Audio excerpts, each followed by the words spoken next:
Eh bien bonjour, bonsoir, j'espère que vous allez bien, c'est Flo. Aujourd'hui on se retrouve pour parler du chapitre 4 de Embers qui s'intitule Première partie. Avant que la vidéo ne démarre, je vous le rappelle, si vous voulez soutenir la chaîne sur les prochaines vidéos, n'oubliez pas de vous abonner, donc c'est parti. Ce chapitre numéro 4 donc reprend la suite du précédent directement. On va voir les différents joueurs préparer leur stratégie tout simplement, leur composition d'équipe pour commencer ce match de qualification pour entrer dans le club, donc dans l'équipe A. On va voir dans un premier temps l'équipe de Aitani, de Takami et puis du troisième joueur. Je ne sais pas exactement comment il s'appelle, mais en tout cas je vois qu'on a un nom, donc Inuzuka. Je ne sais pas si c'est lui en tout cas, mais ça peut être pas mal intéressant déjà de découvrir de nouveaux personnages.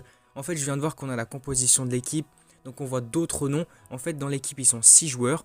Donc nous avons donc Inuzuka, Shiramine, Nishizawa et puis Hayashi. Et là, ce qui va être assez marrant, c'est que pour l'instant, les différents joueurs sont en train de mettre en place leur stratégie, leur composition d'équipe, de mettre en place les différents joueurs et de leur attribuer tout simplement le rôle sur le terrain. Et Aitani ne va rien comprendre, il va dire « Mais qu'est-ce que ça veut dire en fait tout ça ?» Là, ça va être pas mal drôle parce que tout le monde comprend que lui ne comprend rien. C'est vrai que ça ajoute un petit peu d'humour, c'est intéressant. Là par contre, le chapitre continue, on voit le fameux joueur, donc le nouveau qui a été introduit au chapitre précédent, Inanaki. On voit qu'il scrute un peu les différents joueurs, les différentes équipes, et on a l'impression qu'il regarde leur formation. Je ne sais pas s'il essaye de voler leur stratégie ou directement de comprendre comment ils vont jouer pour les contrer par la suite. Mais en tout cas, ce qui est sûr, c'est que le match va bientôt commencer. On a Shizuki ici qui va demander si tout le monde est bien prêt en position pour tout commencer. Elle va nous expliquer donc comment ça va se passer. Le match va se composer de 2 périodes de 15 minutes chacune et c'est seulement les meilleurs buteurs qui iront dans l'équipe A. Donc comment ça marche en fait, comment ça fonctionne? Parce que par exemple des joueurs comme Aitani, ce ne sont pas des attaquants. Aitani c'est plus un défenseur tout simplement. Donc je ne sais pas comment il pourrait intégrer l'équipe A. C'est vrai que là pour le coup c'est un petit peu flou, je ne sais pas comment ça pourrait marcher. Et place maintenant au début du match, Takami va faire l'engagement pour tout simplement commencer. On va voir que le match démarre à peine après quelques secondes, qui va nous faire une percée vraiment très rapide. Il va dribbler 2 joueurs. En parallèle de ça, on a Aitani et puis Inanaki qui sont en train de discuter un petit peu. Aitani va lui dire mais pourquoi est-ce que tu ne les rejoins pas? Pourquoi tu vas pas jouer toi aussi comme ça? Après c'est vrai que pour l'instant j'ai surtout l'impression que Aitani ne sait pas trop comment ça pourrait fonctionner. Une équipe complète comme ça soudée avec chacun son rôle attribué. Parce que c'est vrai que j'ai surtout l'impression également qu'en fait Aitani joue plus avec son instinct et que donc ouais, il sait pas trop comment attribuer les rôles, il joue surtout à l'instinct pour défendre les joueurs, récupérer les ballons. Et donc s'il faut retenir un peu de la réponse de Inanaki, en fait j'ai vraiment l'impression que lui il réfléchit d'une manière différente et qu'il essaye surtout de prendre un peu de recul sur la situation, sur les autres joueurs et d'analyser vraiment leur comportement pour réagir en conséquence derrière. Parce que par exemple on va le voir juste après, Takami qui était en attaque, il va manquer tout simplement son tir, il ne va pas réussir à marquer parce qu'en fait face à lui se trouvent les 3 défenseurs de l'équipe adverse qui forment carrément des boucliers. Donc là on voit bien qu'il ne lui laisse vraiment aucune ouverture pour marquer. On a vraiment une défense bien complète qui empêche vraiment Takami de marquer à n'importe quel endroit. On reviendra ensuite un petit peu sur Shizuki qui va se demander mais est-ce qu'en fait c'est une stratégie intelligente d'être aussi agressif, d'essayer de continuer de tirer même si tu vois que tu n'as pas d'occasion, d'ouverture.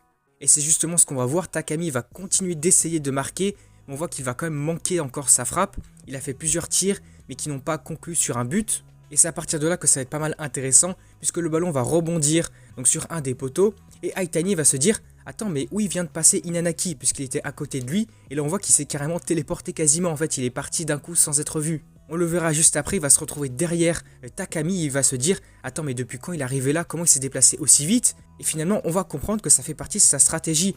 C'est un petit peu, on va dire, les déplacements sans le ballon. Ça ferait référence également à Blue Lock, mais c'est vraiment ça. C'est la capacité des joueurs à se déplacer sans avoir le ballon dans les pieds. Tout simplement à bien se déplacer, à bien gérer ses déplacements sur le terrain et à tout simplement se placer aux endroits les plus intéressants. On le verra ici directement, Inanaki va réussir à récupérer le ballon à Takami, le dribbler en éclair hyper rapidement et avancer tout simplement du côté de l'autre équipe. Et il pensera également, il va faire une petite réflexion et il va se dire que l'équipe adverse a laissé leur côté droit beaucoup trop avancé, du coup lui il a une ouverture pour avancer de leur côté et ça pourrait être donc une occasion pour marquer un premier but.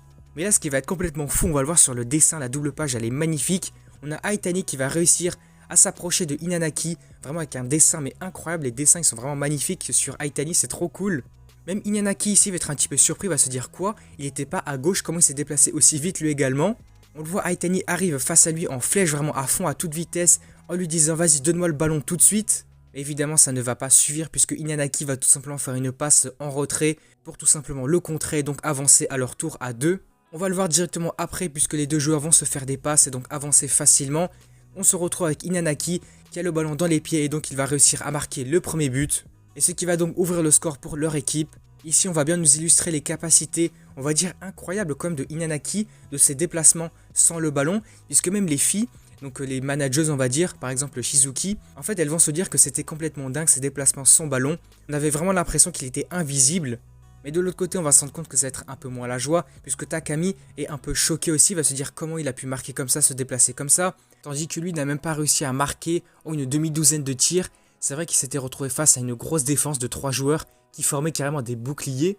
Là par contre, ce qui va suivre, je pense ça peut être intéressant vraiment d'analyser tout ça, parce qu'en fait on va voir un flashback de Takami. On voit qu'il était pendant un match, son équipe avait 3 buts contre l'autre qui avait 4. Et il va se souvenir de certains mots. Si tu n'avais pas raté ce tir, 3 petits points. Donc j'imagine que potentiellement ici il aurait, on va dire pas forcément un trauma, mais quelque chose vraiment d'hyper intense dans son passé. Puisque là il va se dire si je continue d'échouer dans les moments importants, donc je pense que potentiellement ici, en fait il aurait peur de rater de nouvelles occasions comme ça. Et peut-être d'échouer par la suite et de rater son avenir, je ne sais pas, quelque chose comme ça. Je pense que ça peut être pas mal intéressant de développer tout ça par la suite.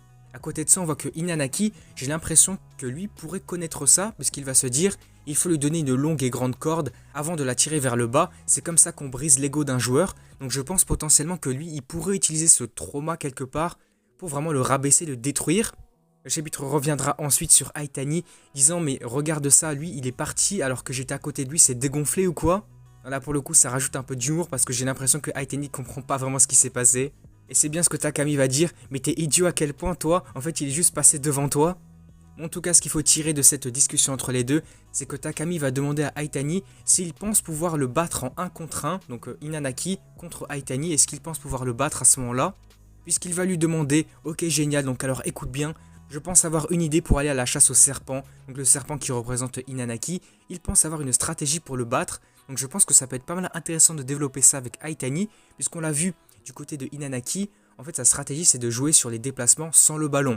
Alors est-ce que Takami va lui expliquer ça à Aitani et lui dire ok donc toi il faut que tu fasses une sorte de stratégie un peu similaire pour essayer de le bloquer. Comme lui il a de bonnes capacités de récupération de balles, de défense, de marquage de joueurs, je pense qu'on peut en tirer quelque chose d'intéressant pour la suite. Bon voilà, en tout cas le chapitre va s'arrêter là, il aura été pas mal intéressant, on aura vu le début de ce premier match, et on aura vu également les capacités de Aitani, de Takami et puis de Inanaki, c'était pas mal intéressant. Je pense que par la suite, au prochain chapitre, on pourrait voir tout simplement la continuité de ce match-là, voir la stratégie que Takami va expliquer à Aitani, je pense que ça peut être vraiment intéressant. Et donc n'hésitez pas à me faire part de vos avis dans les commentaires concernant tout ça, concernant la suite, quelles sont vos théories, vos avis sur les joueurs et cette stratégie-là. Et du coup, si la vidéo vous a plu, n'hésitez pas à liker, à commenter, à partager comme d'habitude. Et puis surtout, n'oubliez pas de vous abonner à la chaîne pour soutenir et suivre les prochaines vidéos pour le prochain chapitre de Embers, le chapitre numéro 5. Et du coup, moi je vous dis à la prochaine.